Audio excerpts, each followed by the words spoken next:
तो चलिए दोस्तों, आज के वीडियो को स्टार्ट करते हैं। और आज मैं आप लोग के लिए दूसरा चैप्टर लेकर आ गया हूं, जो कि काफ़ी इम्पोर्टेंट होने वाला है यूपीएससी के नज़रिए से।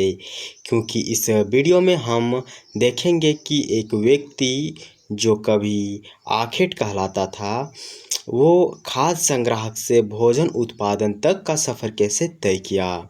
तो इस चैप्टर को स्टार्ट करने से पहले अगर आप हमारे चैनल पर पहली बार विज़िट कर रहे हैं तो केवल एक सब्सक्राइब कर दीजिए, ताकि आप हमारे इस चैनल के मेंबर बन सकें। क्योंकि मैं इस चैनल पर यूपीएससी से रिलेटेड वीडियो को अपलोड करते रहता हूं।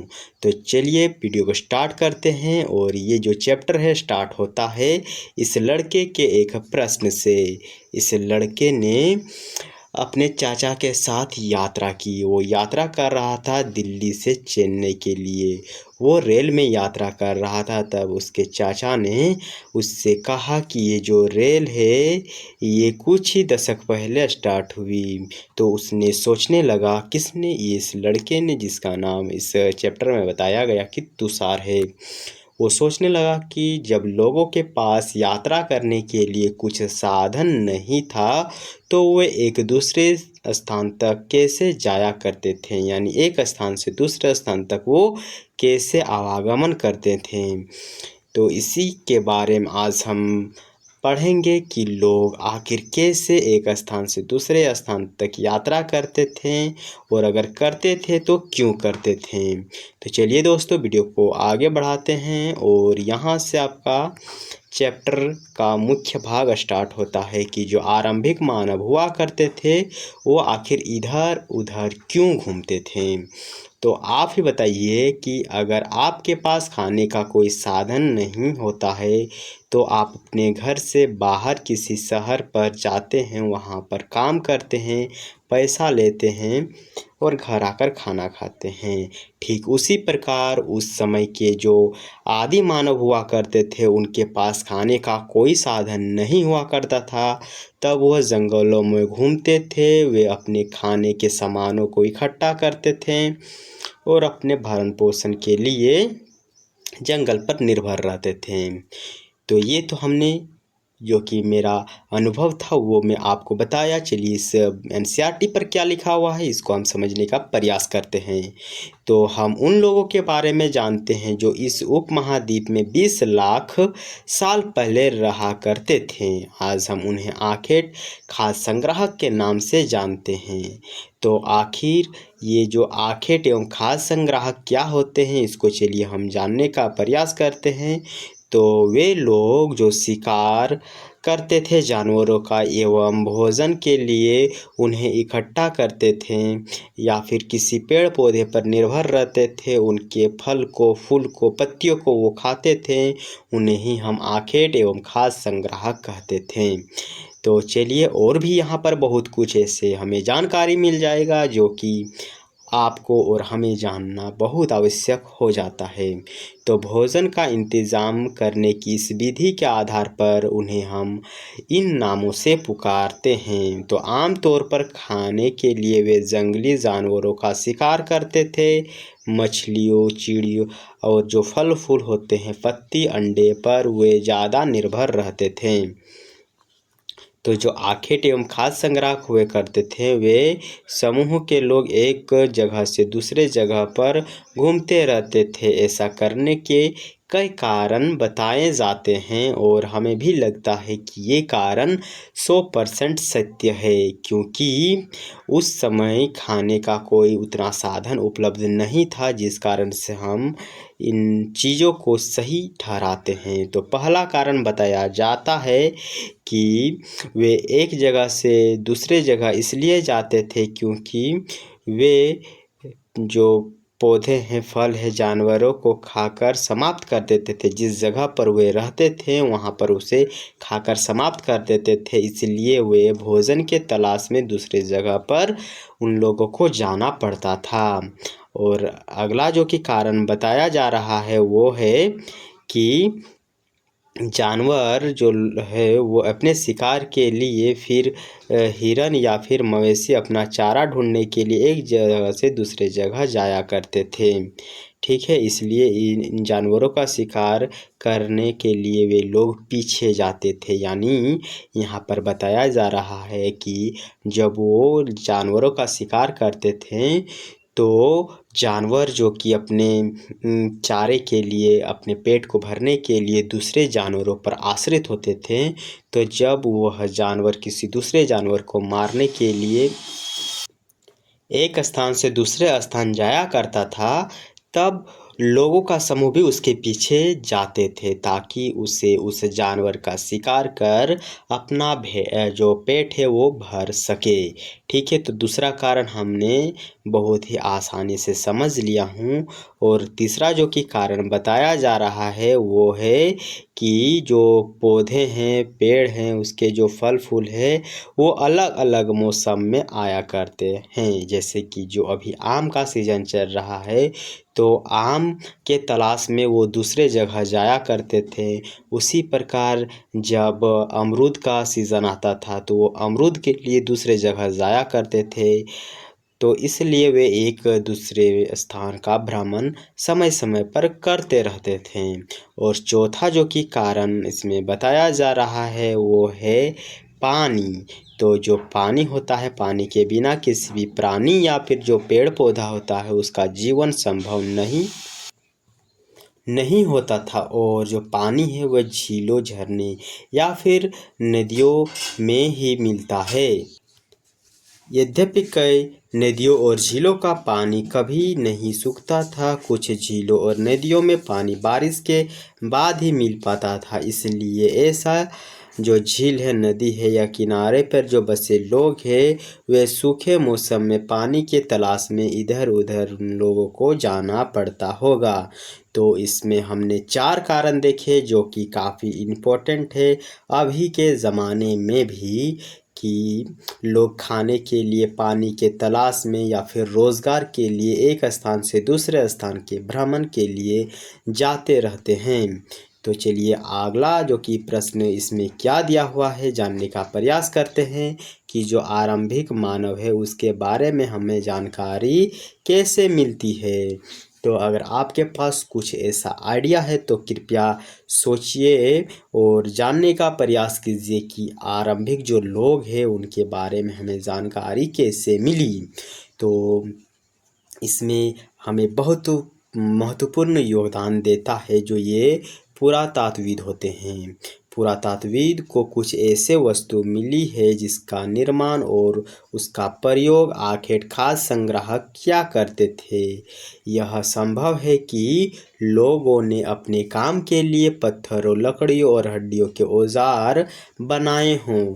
इनमें से पत्थरों के औजार आज भी बचे हुए हैं, लेकिन यहाँ पर जो लकड़ी एवं हड्डी के औजार है वे समाप्त हो चुके हैं, क्योंकि इनका जो लाइफ टाइम जो मतलब ये सर्वाइव इसका मतलब ये इतने दिनों तक हमारे सराउंडिंग में, पर्यावरण में मौजूद नहीं हो सकते हैं, क्योंकि ये उतने कठोर नहीं होते हैं और इनको जो कीड़ा मकोड़ा होता है उनके द्वारा खा लिया जाता है। इस कारण से जो लकड़ी एवं हड्डी के औजार है वे हमारे सामने आज मौजूद नहीं हैं। ठीक है, और इनमें से कुछ औजारों का उपयोग फल फूल काटने, हड्डियों एवं मांस काटने एवं जो पेड़ है उसके छाल को एवं जानवरों के छाल को उतारने के लिए किया जाता था। कुछ के साथ हड्डियों एवं लकड़ियों के जो मुट्ठे हैं वे हमें जो भाले होते हैं, जैसे कि भाला का मतलब आप जानते हैं जो तीर होता है, भाले एवं बाँस जैसे हथियार बनाए जाते थे। कुछ औजारों जैसे लकड़ी काटी जाती थी, कुछ औजारों से क्या काटी जाती थी, लकड़ियाँ, और उन्हें जलाया जाता था। किस लिए? ईंधन के रूप में या फिर झोपड़ी बनाने के लिए। बहुत कुछ ऐसे काम वो किया करते होंगे जिससे वे अपने जो लाइफ है उसको बचाने में सक्षम रहते थे, क्योंकि उस समय उतना कुछ उन लोगों के पास साधन नहीं हुआ करता था। मात्र कुछ गिने चुने संसाधनों के माध्यम से ही वे इतना दिन तक जीवित रह सके थे।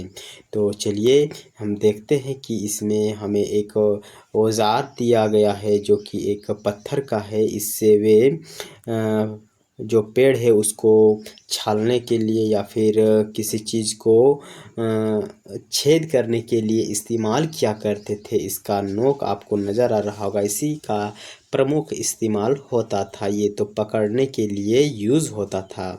तो यहाँ पर दिया गया है कि जो पत्थर के औजार है उसका उपयोग क्यों किया जाता होगा। इंसान के खाने योग्य जड़ों को खोदने के लिए किया जाता होगा, या फिर जो जानवर के खाल है उससे वस्त्र सिलने के लिए वे इस्तेमाल किया करते होंगे।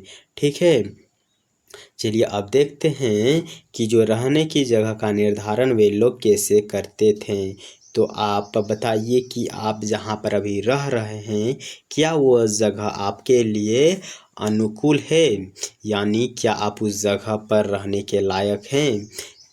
तो इसी प्रकार आदिम ज़माने के लोग भी किसी जगह का निर्धारण करने के लिए विभिन्न चीज़ों का पहले निर्धारण करते थे, उसके बारे में जांचते थे, परखते थे, फिर उस जगह को वो रहने के लिए इस्तेमाल करते थे। तो सबसे पहले इस मानचित्र में कुछ ऐसे जगहों को चिन्हित किया गया है जहाँ पर लोग रहा करते थे, या फिर वहाँ से कुछ हमें अन्य चीज़ों की जानकारी मिली है जो इतिहास के लिहाज से काफ़ी महत्वपूर्ण हो जाता है। तो इसमें हमें सबसे पहले देखने को मिलता है लाल त्रिकोण वाले स्थान। वे पूरा स्थल है जहाँ पर आखेट एवं खाद्य संग्राहक होने के प्रमाण हमें मिले हैं। इसके अलावे भी और कई स्थानों पर हमें आखेट एवं खाद्य संग्राहक रहने को मिलता सबूत मिला है। और इस मानचित्र में सिर्फ कुछ गिने चुने स्थान ही चिन्हित किए गए हैं, जो कि पूरा स्थल नदी एवं झीलों के किनारे पर पाए गए हैं।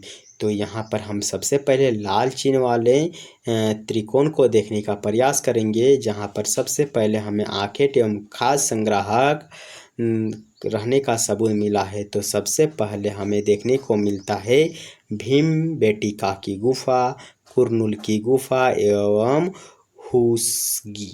ठीक है, हुस्गी। तो इस प्रकार के शब्द आपको कुछ याद करने होंगे, जो कि यूपीएससी में आपको हिस्ट्री ऑप्शनल में मैप से रिलेटेड प्रश्न देखने को मिल जाएगा। ठीक है, तो भीमबेटका जो कि नर्मदा नदी के नज़दीक स्थित है, कुरनूल की गुफा और हुस्गी। ठीक है, तो इस मैप में आपको और भी बहुत ऐसे जगहों को चिन्हित किया गया है, जो कि इस संकेत के माध्यम से आप इस आसानी से समझ सकते हैं। जो कि ब्लू चिन्ह वाला है वो है नवपाषाण पूरा स्थल, और जो ग्रीन सर्कल वाला है वो है महापाषाणिक पूरा स्थल, और जो ये बैगनी कलर का नज़र आ रहा है ये है आरंभिक गांव, और स्टार वाला जो है वो आधुनिक नगर है। ठीक है, तो आप आसानी से बता सकते हैं कि इनमें से कौन से जो आरंभिक गांव है वो कहाँ पर हैं। तो आरंभिक गांव आपको एक ही नज़र आ रहा होगा, वो है इनाम गांव। इनाम गांव क्या है, एक आरंभिक गांव है। ठीक है, और भी आपको इस मैप के माध्यम से मैं बताऊंगा। पहले हम चलिए इसको पढ़ लेते हैं कि पहले भीमबेटका क्या है। तो जो भीमबेटका है, यहाँ पर हमें एक पुरास्थल गुफा देखने को मिलता है, जहाँ पर लोग इस गुफाओं में रहा करते थे। वे इस गुफा में इसलिए रहते थे ताकि उन्हें बारिश से, धूप से एवं हवा से राहत मिल सके। ये जो गुफा है ये नर्मदा नदी के घाटी पर स्थित है, लेकिन इम्पोर्टेंट बात ये है कि जो ये भीमबेटका है ये मध्य प्रदेश में स्थित है। ठीक है, ओके, चलिए हम आगे और भी जानने का प्रयास करते हैं। चूँकि जो पत्थर के उपकरण होते हैं वे बहुत महत्वपूर्ण थे, इसलिए लोग ऐसी जगह ढूंढते थे जहां ये इस प्रकार के पत्थर मिल सकें। इस चित्र को थोड़ा सा आप गौर से देखने का प्रयास कीजिए और बताइए कि यह चित्र हमें क्या कहना चाहता है। तो आपको देखने में ऐसा लग रहा होगा कि ये कोई जानवर है और इसका शिकार करने के लिए ये आदमी इसके पीछे दौड़ रहा है, ठीक है। ऐसा ही कुछ नज़र आ रहा होगा जी। तो इस गुफा में जो लोग रहते थे उनमें से कुछ की दीवारों पर हमें इस प्रकार के चित्र मिले हैं, जिनमें से कुछ सुंदर उदाहरण हमें मध्य प्रदेश एवं दक्षिण के उत्तर प्रदेश की गुफाओं में मिले चित्र हैं। इसमें जंगली जानवरों की बड़ी कुशलता से सजीव चित्रण किया गया है, ठीक है। ओके, तो इस प्रकार के पत्थरों की वे खोज करते थे ताकि इसका इस्तेमाल वे अन्य चीज़ों के लिए किया करें। तो चलिए हम जानने का पहले प्रयास करते हैं कि पुरास्थल क्या होते हैं। तो आप भी जानते होंगे कि पुरास्थल वे स्थल होते हैं जहां से औजार, बर्तन, इमारत जैसी वस्तुओं के अवशेष मिलते हैं। ऐसी वस्तुओं का निर्माण लोगों ने अपने काम के लिए किया था और बाद में वे वहीं छोड़ दिए गए। ये ज़मीन के ऊपर, अंदर या कभी कभी समुद्र या फिर नदी के तल में भी पाए जाते हैं। इन पुरास्थल के बारे में आपको अगले अध्याय में हम भरपूर जानकारी देने वाले हैं। तो कृपया करके हमारे चैनल को आप सब्सक्राइब करके रख लीजिए ताकि हम जब भी वीडियो अपलोड करें आपके पास नोटिफिकेशन पहुंच जाए और आप इस वीडियो को देखकर थोड़े से ज्ञान अर्जित करने में सफल हो सकें, ठीक है। सफल का मतलब कि आपको थोड़ा इसमें ज्ञान मिल सके। तो गाइस चलिए अब हम देखते हैं कि आग की खोज।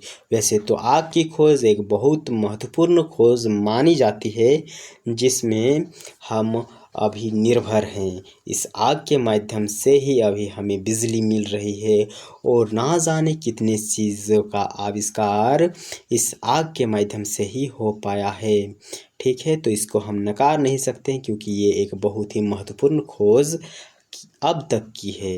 तो इस चित्र में हमें कुरनूल गुफा के बारे में जानकारी लेनी होगी कि आखिर ये कुरनूल गुफा कहाँ पर है और इसमें हमें किस चीज़ की जानकारी मिलती है। तो चलिए हम चित्र में चलते हैं और देखते हैं कि कुरनूल गुफा जो कि हमें तेलंगाना आंध्र प्रदेश के क्षेत्र में देखने को मिल रहा है और यहाँ पर हमें राख के अवशेष मिले हैं। किसका? राख के, जो होता है ना आग जलाने के बाद जो राख ज़मीन में गिरता है उसी के अवशेष हमें देखने को मिलता है। और इसका मतलब ये है कि जो आरंभिक लोग थे उन्होंने आग को जलाना सीख लिया था एवं आग का इस्तेमाल वे लोग कई कार्यों के लिए किया करते थे, जैसे प्रकाश के लिए, मांस को भूनने के लिए एवं खतरनाक जानवरों को दूर भगाने के लिए वे आग का इस्तेमाल करते थे।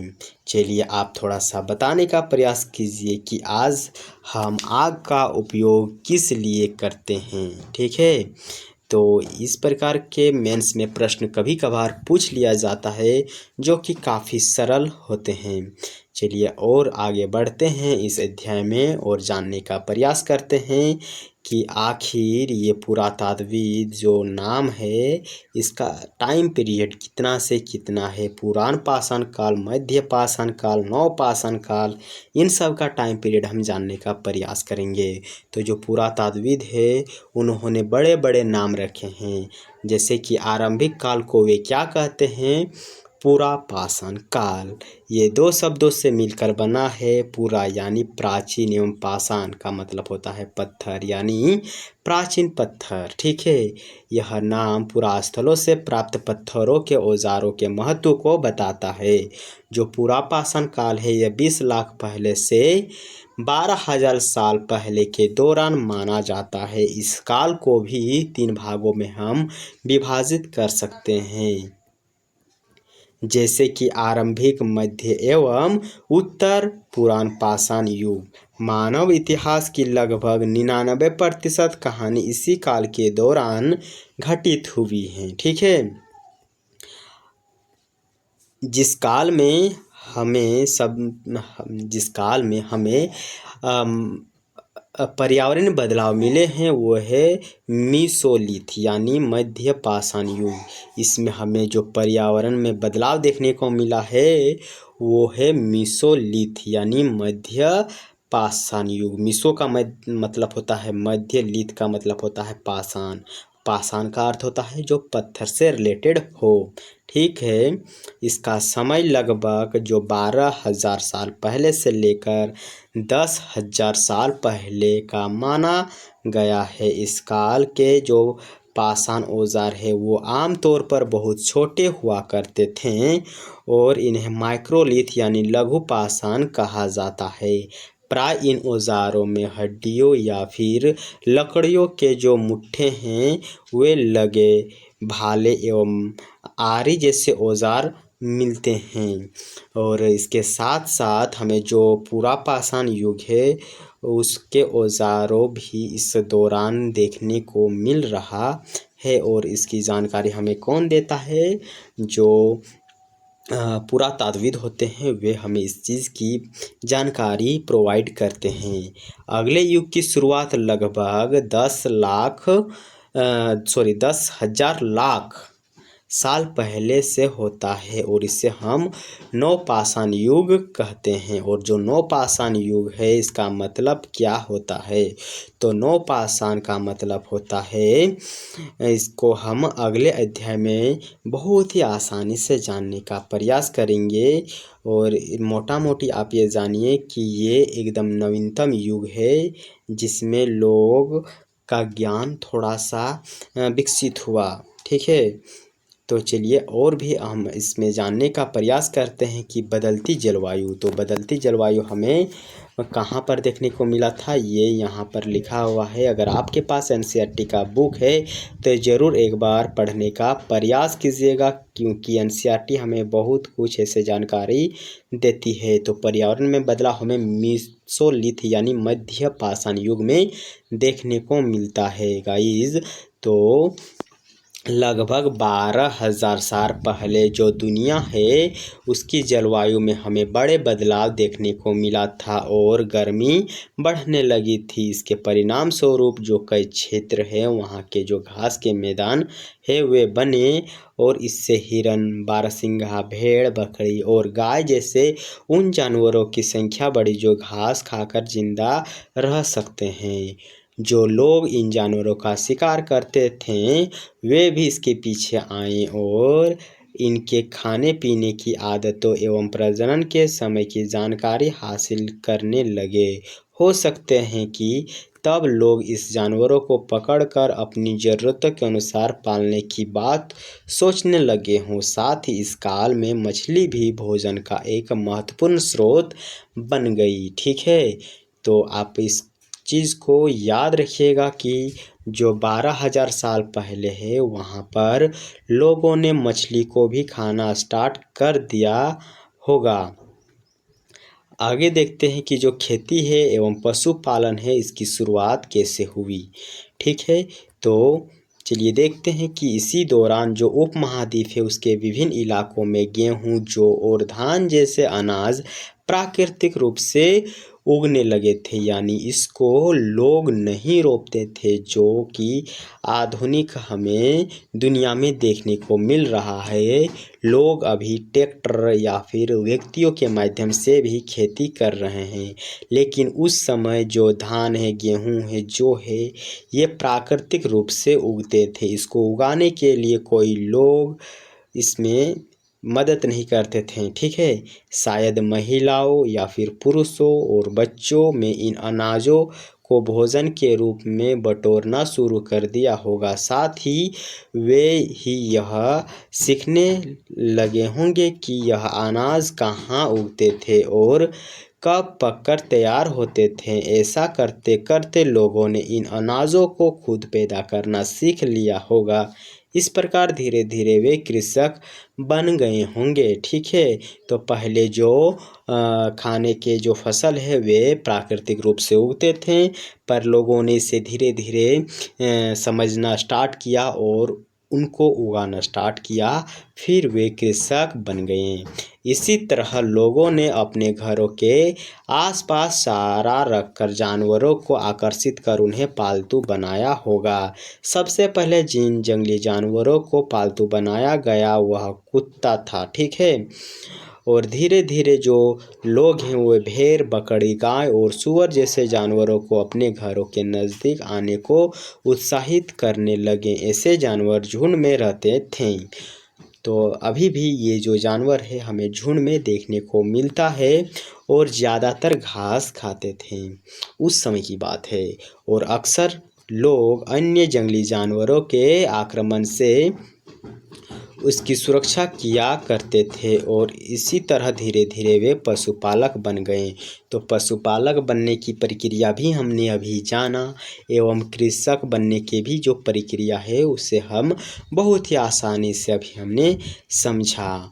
गाइस चलिए एक प्रश्न है, हो सके तो इसको आप मेंस के लिए एक बार कॉपी में लिखिएगा। प्रश्न है, क्या तुम बता सकती हो कि सबसे पहले कुत्ते को ही पालतू क्यों बनाया गया? तो इसको आप ज़रा सा प्रैक्टिस कीजिएगा मेंस के लिए, जो कि आपको आपके एग्ज़ाम के लिए बेहतर बनाएगा। तो घरेलूकरण की प्रक्रिया ये इम्पोर्टेंट हो जाता है। घरेलूकरण की प्रक्रिया ये प्रीलिम्स के लिए इम्पोर्टेंट हो जाता है।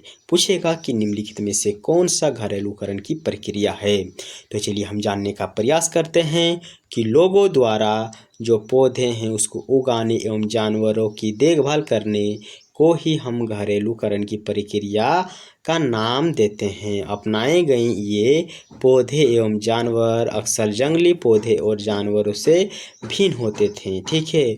वे लोग जो फसल का उत्पादन करते थे या फिर जानवरों को पालतू बनाते थे वे जंगली जानवर एवं पौधों से बिल्कुल भिन्न हुआ करते थे। जैसे कि अभी जो गाय है वे पालतू है, लेकिन गाय का एक अन्य प्रजाति भी इस दुनिया पर मौजूद है जो कि जंगली गाय के नाम से हमें देखने को मिलता है, ठीक है।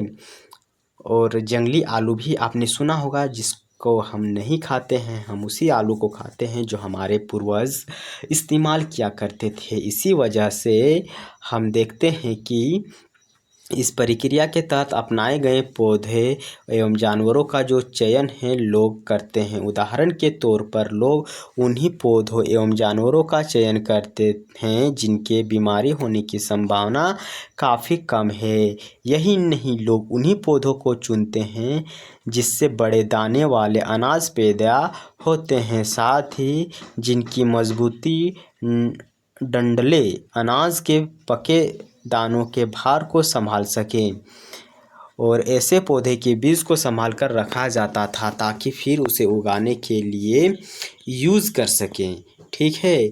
और आगे है कि इन्हीं जानवरों को आगे प्रजनन के लिए चुना जाता था जो आमतौर पर असिंहसन होते हैं, ठीक है। इसलिए हम देखते हैं कि पाले गए जानवर एवं कृषक के लिए जो अपनाए गए पौधे हैं जंगली जानवर है एवं पौधे से धीरे धीरे भिन्न होते गए। और अभी तो जेनेटिक मॉडिफाइड बीज आ गया है जो कि वर्तमान में जिस पौधे का हम इस्तेमाल कर रहे हैं उससे भी वो भिन्न है एवं छोटे से ही पौधे से हमें अच्छे खासे जो सामग्री है खाने का वो मिल जाता है। और मिसाल के तौर पर जंगली जानवरों की तुलना में जो पालतू जानवर हैं उसके दांत एवं सींग छोटे होते हैं, ठीक है।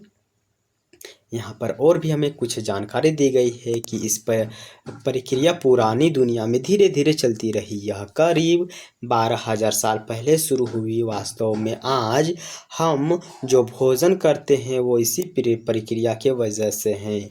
जो कृषि के लिए अपनाए गए सबसे प्राचीन फसलों में गेहूँ एवं जो आता है, उसी तरह सबसे पहले पालतू बनाए गए जानवर में कुत्ते के बाद भेड़, बकरी हमें देखने को मिलता है। चलिए दोस्तों, अब हम जानते हैं कि जो अनाज है उसका इस्तेमाल किस किस कार्यों के लिए किया जाता है। तो तो जो अनाज है उसका इस्तेमाल हम निम्नलिखित कार्यों के लिए करते हैं, जैसे बीज के रूप में, खाद के रूप में, उपहार के रूप में एवं भंडारण के रूप में। ये याद रखिएगा, उतना तो इम्पोर्टेंट है नहीं, लेकिन हमें इससे जोड़कर हम अपने आंसर राइटिंग को थोड़ा बेहतर कर सकते हैं।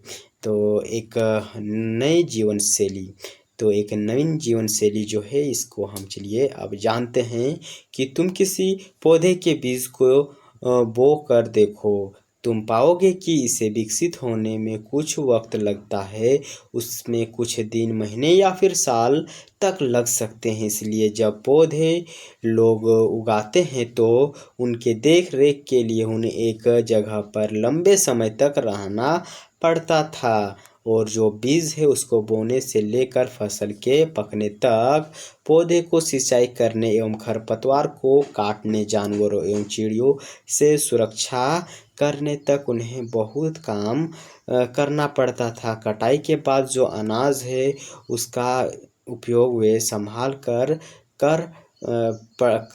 जो अनाज है उसका उपयोग बहुत संभाल कर करना पड़ता था। इसलिए लोग एक स्थान से दूसरे स्थान तक नहीं जाते थे, वे वहीं पर बसने लगे। यानी हम इससे कंक्लूज़न ये निकलता है कि जब उन्होंने फसल का उत्पादन करना स्टार्ट किया, उन्होंने देखा कि ये फसल इतने समय के बाद उग रहा है, तो वे झोपड़ी बनाकर उसी स्थान पर रहना स्टार्ट कर दिया, जिससे एक अस्थायी जीवन की आरंभ हो गई। ठीक है। अनाज को भोजन और बीज दोनों ही रूपों में बचा कर रखना आवश्यक था, इसलिए लोगों को इसके भंडारण की बात सोचनी पड़ी। बहुत से इलाकों में लोगों ने जो मिट्टी के बड़े बड़े बर्तन बनाए, टोकरियाँ बुनी या फिर ज़मीन में गड्ढा खोदकर उन्हें रख दिया, ताकि आने वाले समय में उसका इस्तेमाल वो भोजन के लिए, बीज के लिए, उपहार के लिए कर सकें। ठीक है। अब हम जानेंगे कि जो जानवर है वो चलते फिरते खाद्य भंडारक, ठीक है, मिलता था। तो जो जानवर है ये चलते फिरते खाद्य भंडारण, ठीक है। तो जो जानवर है इसके बच्चा जो हुआ करता था, तो उससे भी अन्य उसकी जनसंख्या बढ़ने लगी।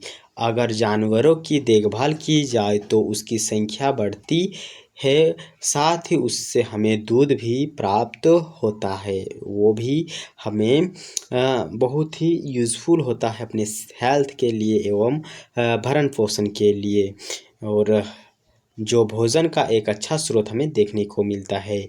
यही नहीं, जानवरों से हमें मांस भी प्राप्त होता है।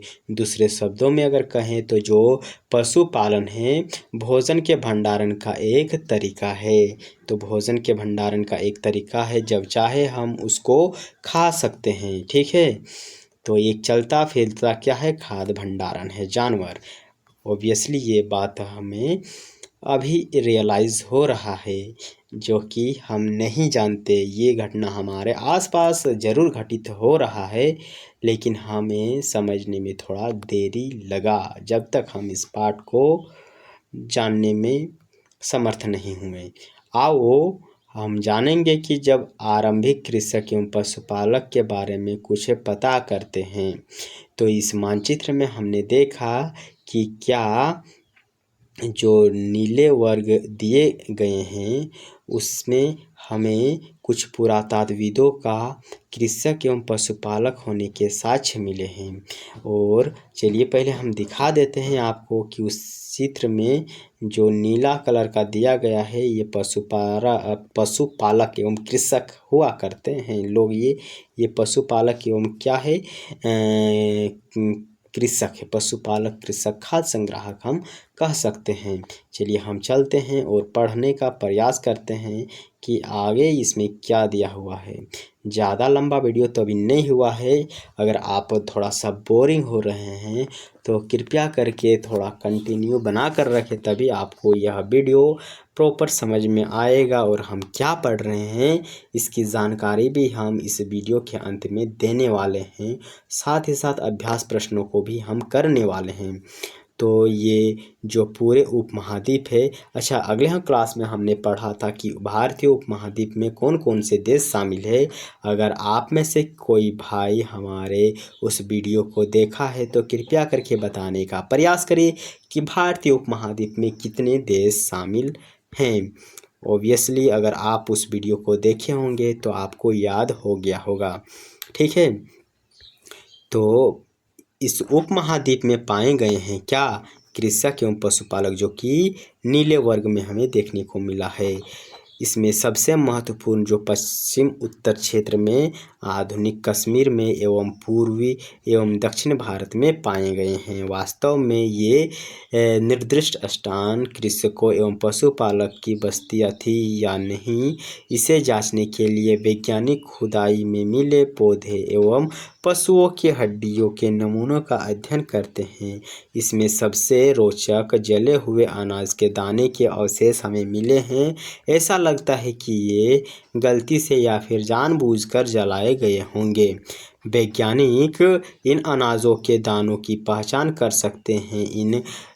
इस तरीके से हमें पता चलता है कि इस उपमहाद्वीप के विभिन्न भागों में बहुत सारे फसलें उगाई जाती रही होगी। वैज्ञानिक विभिन्न जानवरों की हड्डियों की भी पहचान कर सकते हैं। ठीक है, आगे चलिए हम देखते हैं कि एक अस्थायी जीवन की ओर। तो लोग एक अस्थायी जीवन क्यों बस जाते हैं? अगर आप एक स्टूडेंट हैं तो अभी आप बहुत जगह घूम रहे हैं अपनी तैयारी के लिए, लेकिन जब आप आईएएस बन जाएंगे या फिर कोई एक सरकारी जॉब आपको मिल जाता है तो आप उसी जगह पर रह जाते हैं जब तक आपका ट्रांसफ़र किसी दूसरे जगह नहीं हो जाता है। ठीक उसी प्रकार लोगों ने जब कृषि करना स्टार्ट किया तो वे वहीं पर झोपड़ी बनाकर या घर बनाकर रहने लगे। ठीक है, तो चलिए हम और भी इसमें जानने का प्रयास करते हैं कि आखिर इस एनसीईआरटी में क्या दिया है। तो जो पुरातात्वविद है उनको कुछ पुरास्थलों पर झोपड़ी एवं घरों का निशान मिला है, जैसे कि बुर्ज होम जो कि वर्तमान के कश्मीर में है। वहाँ के जो लोग हैं गड्ढे के नीचे घर बनाते थे जिन्हें हम गर्तवास कहा जाता है। तो गाइस यहाँ पर एक नोट करने वाला पॉइंट मिला है कि गर्तवास क्या होता है।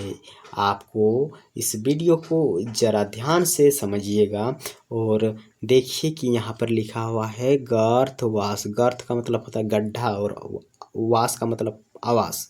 तो गड्ढा के नीचे आवास बनाकर रहने वाले को हम गर्त आवास कहते हैं। ठीक है, तो जो लोग जमीन के नीचे गड्ढा बनाकर रहते थे उन्हें गर्त आवास कहा जाता है। इसमें उतरने के लिए वे सीढ़ी का इस्तेमाल करते थे जिससे उन्हें ठंडे एवं जो ऐसे मौसम होते हैं उससे उन्हें सुरक्षा मिलती होगी। पुरातात्वविदों को झोपड़ियों के अंदर और बाहर दोनों ही स्थानों पर आग जलने की जगह मिली है। ऐसा लगता है कि वे लोग मौसम के अनुसार घर के अंदर या बाहर खाना पकाते होंगे। बहुत सारे जगहों से पत्थरों के औजार भी मिले हैं। इनमें से कुछ ऐसे स्थान भी है जो कि पूरा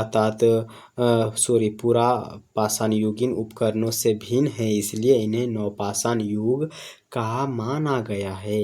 इनमें वे औजार भी शामिल है जिसे धार और अधिक पेन करने के लिए वे पॉलिश चढ़ाया करता था। तो गाइज नवपाषाण युग के औजार कैसे हुआ करता है ये हमने जाना कि वे अधिक धार युक्त हुआ करता है एवं उसमें पॉलिश भी चढ़ाई जाती थी। और चलिए हम जानते हैं कि जो ओखली एवं मुसल का प्रयोग वे अनाज एवं वनस्पति से प्राप्त अन्य बीजों को पीसने के लिए किया करते थे। आज हजारों साल बाद भी जो ओखली है एवं मसू में उसका प्रयोग अनाज पीसने के लिए किया जाता है, उसी तरह जो प्राचीन स्तरयुगीन औजारों का निर्माण और प्रयोग लगातार होता रहा है। कुछ औजार हड्डियों से भी बनाए जाते थे।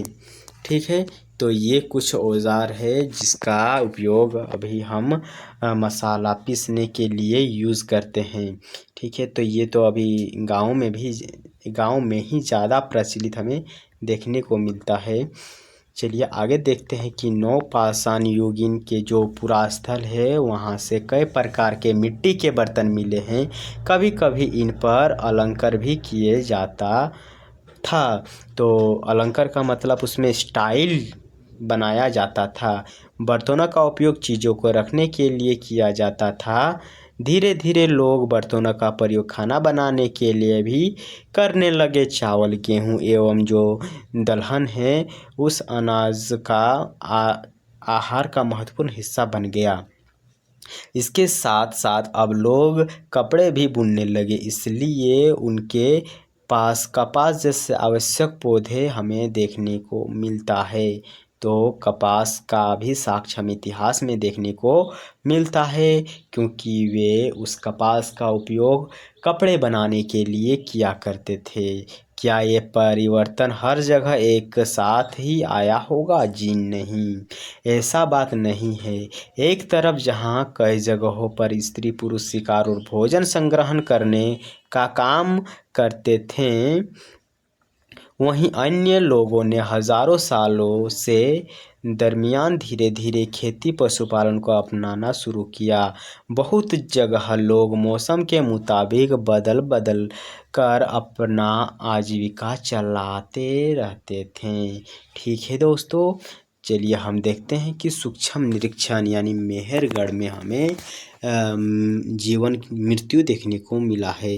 तो मेहरगढ़ कहाँ है, इसकी जानकारी हमें उसी मानचित्र पर देखने को मिलेगा जहाँ पर बहुत ऐसे स्थलों को चिन्हित किया गया था। तो यह ईरान जाने वाला सबसे महत्वपूर्ण रास्ता था, जो कि बोलन दर्रे के पास एक हरा भरा समतल स्तर है। मेहरगढ़ संभवतः वह स्थान है जहाँ स्त्री एवं पुरुषों ने इस इलाके में सबसे पहले गेहूं जो उगाने एवं भेड़ बकरी पालना सीखा। ठीक है, तो ये ईरान जाने का एक बहुत महत्वपूर्ण रास्ता था, जो कि बोलन दर्रे के आसपास एक हरा भरा स्थल है। यह विभिन्न प्रकार के जानवरों की हड्डी मिली है और इसमें हिरन तथा सुअर जैसे जंगली जानवरों तथा भेड़ और बकरियों की हड्डी है। मेहरगढ़ में इसके अलावे चौकोर और आयताकार घरों के अवशेष भी मिला है। तो यहाँ पर आपको देख रहा है मिलता है कि ये एक चौकोर एवं आयताकार घर है, जो कि मेहरगढ़ में देखने को मिला है। प्रत्येक घर में 4 या उससे ज़्यादा कमरे हैं। इनमें से कुछ संभवतः भंडार घर के लिए काम आता होगा। तो यहाँ पर आपको नज़र आ रहा है कि ये भंडार घर हो सकता है, क्योंकि यहाँ पर कुछ ऐसे चीज़ हमें रखे मिले हैं कोने में, जो कि वर्तमान में भी हम यूज़ करते हैं, उसी चीज़ों को पद्धति को यूज़ करते हैं। तो मृत्यु के बाद जो है सामान्यतः जो मृतक है उसके सगे संबंधी उसके प्रति सम्मान जताते हैं। लोगों की आस्था है कि मृत्यु के बाद भी जीवन होते हैं, इसलिए कब्रों में मृतकों के साथ कुछ सामान भी रखे जाते थे। मेहरगढ़ में ऐसे हमें कब्र मिले हैं जहां से मृतकों के साथ साथ एक बकरी को दफनाया गया था। संभवतः इसे परलोक में जो मृतक है जो मर गया है उसको भोजन देने के लिए या फिर उसको खाने के लिए उसको मतलब वो जो लोग मर गया है जिसके कब्र में उसे दफनाया गया हो, परलोक में उस जानवर को खाएगा, इसलिए उसके साथ उसको दफनाया जाता है। ठीक है, अब हम अभ्यास प्रश्न की ओर आ गए हैं। उम्मीद है कि आपको यह वीडियो अच्छा लगा है। अगर अच्छा लगा है तो ज़रूर कमेंट कीजिएगा, क्योंकि मैं आपके एक कमेंट से बहुत ही ज़्यादा मोटिवेट हो जाता हूँ। ठीक है गाइस, अब हम चलिए देखते हैं इसके अभ्यास प्रश्न को कि आखिर इसमें हमें क्या क्या अभ्यास करने को मिला है, क्योंकि इसी अभ्यास के माध्यम से हम अपने मेंस एग्ज़ाम में अच्छे आंसर राइटिंग करने में सक्षम हो सकेंगे। तो गाइस, अभ्यास प्रश्न है कि हम जो खेती करते हैं, खेती करने वाले जो लोग एक ही स्थान पर लंबे समय तक क्यों रहते थे? तो आपको बताना है कि उस समय के जो लोग हैं एक ही स्थान पर क्यों रहते थे, क्योंकि आपको बताना है ये। ठीक है, यहाँ तो आपको आंसर नज़र आ रहा होगा। अगर आप नहीं इसके बारे में जानकारी प्राप्त कर पाते हैं तो आप इसको ज़रूर लिख कर याद कर लीजिएगा। तो चलिए हम आपको बताना चाहते हैं कि जो खेती करने वाले लोग थे वे एक स्थान पर लंबे समय तक रहते थे, क्योंकि भूमि को वे कृषि योग्य बनाने, बीजों को बोने, फसल को देखरेख करने, फसल के पकने के लिए एक लंबे समय की आवश्यकता होती थी। इसलिए खेती करने वाले लोगों को एक ही स्थान पर लंबे समय तक रहना पड़ता था। ओके, तो पहला प्रश्न जो कि हमने सही कर लिया हूँ। अगला प्रश्न है कि आपको उसी मानचित्र में देखना होगा और उस स्थानों को जानिए जहाँ पर हमें चावल खाना चाहते हैं। मतलब सॉरी, यहाँ पर क्या है कि नेनुआ अगर चावल खाना चाहती है तो उसे किन स्थानों पर जाना चाहिए। तो नेनुआ जो है अगर वो चावल खाने के लिए बहुत ही ज़्यादा उत्साहित है तो कोल्डिहुआ एक जगह है जो कि वर्तमान के उत्तर प्रदेश में एवं मेहरगढ़ जो कि उत्तर प्रदेश में है, वहाँ पर उसे जाना चाहिए। ठीक है, नेनुआ तो इस स्थानों पर जाकर वो चावल आसानी से खा सकता है। जो पुरातात्वविद है ऐसा क्यों मानते हैं कि जो मेहरगढ़ के लोग हैं पहले केवल शिकारी थे और बाद में उनके लिए पशुपालन ज़्यादा महत्वपूर्ण हो गया। तो क्यों मानते थे ये आपको बताना है। तो जो पुरातात्वविद है उनके द्वारा मेहरगढ़ की खुदाई में सबसे नीचे स्तर में जिन जानवरों की हड्डी मिली है उनमें हिरन तथा जंगली सूअर प्रमुख है। इससे पता चलता है कि इन अवस्था में जो मानव है केवल शिकार पर निर्भर थे। इसके ऊपर के स्तर में भेड़ बकरी की हड्डी मिली है। इससे पता चलता है कि इस काल में लोगों ने पशुपालन करना आरंभ कर दिया था। सही या गलत आपको बताना है। तो इसका आंसर यहाँ पर है।